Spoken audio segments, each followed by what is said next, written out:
Today we'll be reading The Princess and the Pea.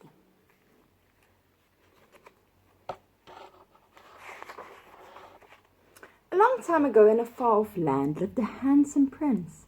He lived in a wonderful castle with his parents, the king and queen, and he had a perfect life, except for one thing. The prince was lonely. One day he decided to stop being so lonely and to find a wife. So he said goodbye to his parents and off he went. He knew that he had to find a special girl, a real princess.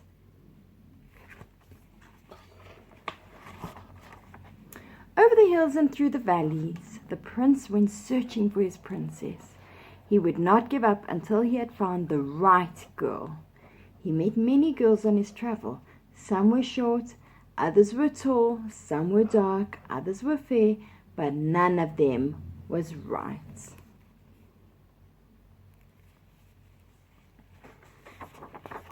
A year later, the prince returned home. "Have you found your bride yet?" asked the king.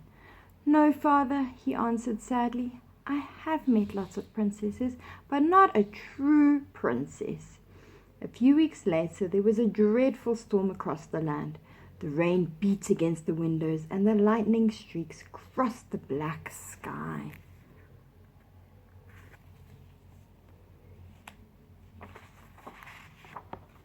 Not far from the castle, a young princess was being driven home through this terrible weather. Suddenly, her carriage took a corner too quickly and crashed into the mud. "Oh, look at me," she wailed.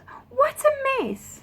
Cold and covered in mud, she started to walk slowly towards the castle lights.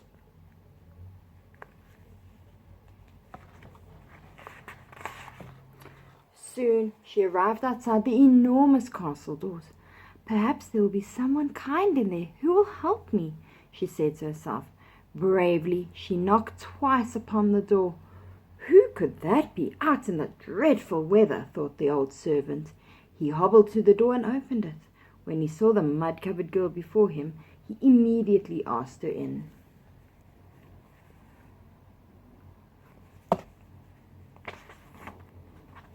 "Come in and get warm," he said kindly. When the princess was clean and warm, the servant invited her to come and meet the owners of the castle. "Come, I must introduce you to the king and queen," he said. "They'll be delighted to meet you."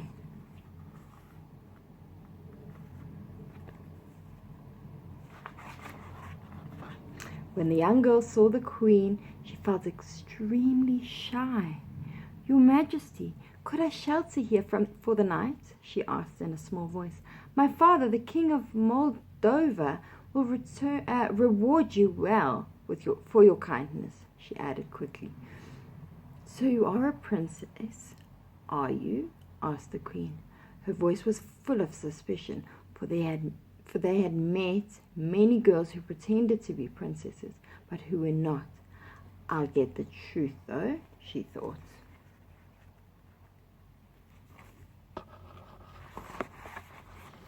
"Of course you must stay," replied the queen, in her most welcoming voice.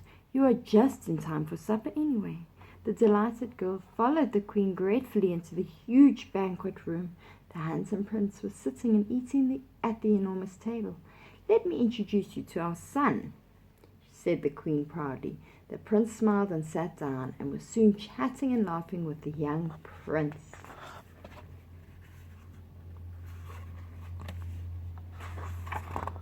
Meanwhile, the queen was busy preparing a test for the girl. "I'll see if she really is a princess," she muttered. In the girl's bedroom, she placed one tiny pea under the mattress on the bed and ordered 20 more mattresses on top. At the end of the evening, the queen took the girl up to the bedroom. "My, what an unusually tall bed," thought the young girl. "Let's just hope I don't fall out."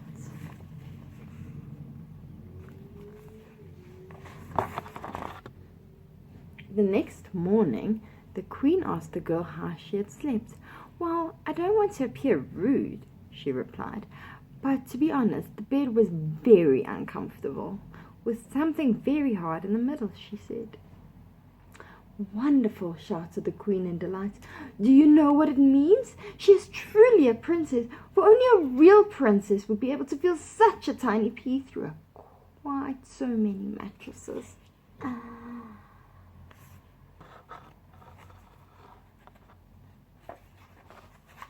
The prince couldn't believe his luck. Here was a girl who was funny and charming, clever and pretty, and she was a true princess. He swept her into his arms and cried, "Please, please, say you'll marry me." The prince was so delighted and replied, "Yes, yes, I will." And so the prince had finally found his real princess, and the wedding took place later that year. The prince and the princess lived happily ever after, and the prince was never lonely again.